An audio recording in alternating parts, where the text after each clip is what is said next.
সকালের পানীয় একটা, যেটা হচ্ছে আমরা সকালে লেবুর রস দিয়ে হচ্ছে বেকিং সোডা খেয়ে নিয়েছি।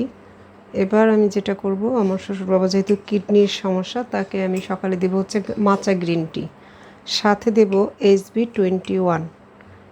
এবং দুটো জিনিসই কিন্তু একটু দামি দামি হলেও এটা খুবই ভালো একটা কি বলবো, শরীরকে ডিটক্সিফাই করার জন্য বা শরীরকে অ্যালকালাইন করার জন্য খুবই প্রয়োজনীয়। এবং যাদের ঘরে ক্যান্সার পেশেন্ট আছে বা কিডনি রোগী আছে, তারা অবশ্যই মাচা গ্রিন টি এবং SB21 ব্যবহার করবেন। এই দুইটা, SB21 হচ্ছে এক ধরনের অ্যাডাপ্টোজেন, এটা খুবই ভালো কাজ করে।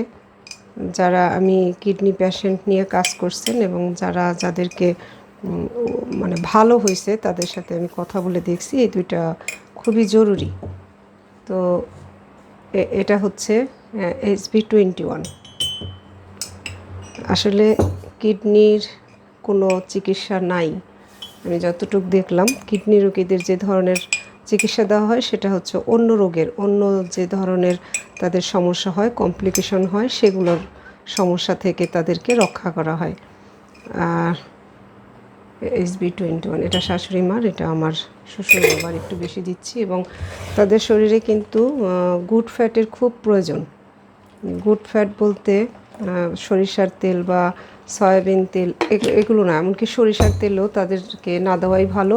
আর সয়াবিন তেল তো সরাসরি বিষ, সেটার কথা আর কি বলবো, ওটা তো তেলই না।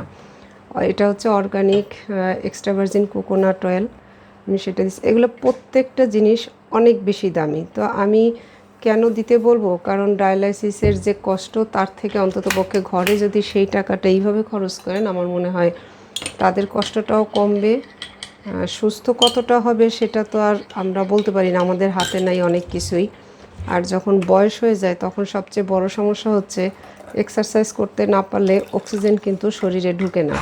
শ্বাসের ব্যায়াম বা বিভিন্ন ধরনের এক্সারসাইজ তারা করতে পারে না, যার কারণে অক্সিজেনের ঘাটতির কারণেও যে কোনো রোগ থেকে মুক্ত হওয়া একটু কঠিন হয়ে যায়। নাইট্রিক অক্সাইড, কার্বন ডাইঅক্সাইড বা অক্সিজেন, এই তিনটা গ্যাসের তিনটা যে মানে যেটুকু থাকা দরকার সঠিক অনুপাতে, সেটা না দিতে পারলেও সমস্যা হয়ে যায়। তো যাই হোক, আমি চেষ্টা করছি, জানি না কতটুকু ঈশ্বর আমাকে সহায়তা করবে। অন্ততপক্ষে আমি হাসপাতালের বেডে ডায়ালাইসিসের সেই কষ্টটা, সেখান থেকে অন্ততপক্ষে বাসায় সে সুস্থ থাকুক, যার কারণে আমি এই প্রোডাক্টগুলো এনেছি। এবং এগুলো কিন্তু আপনারা সুস্থ যারা, তারাও খেতে পারেন। আমি আসলে এতদিন আমার জন্য নেই, কারণ আমি অ্যাফোর্ড করতে পারি না।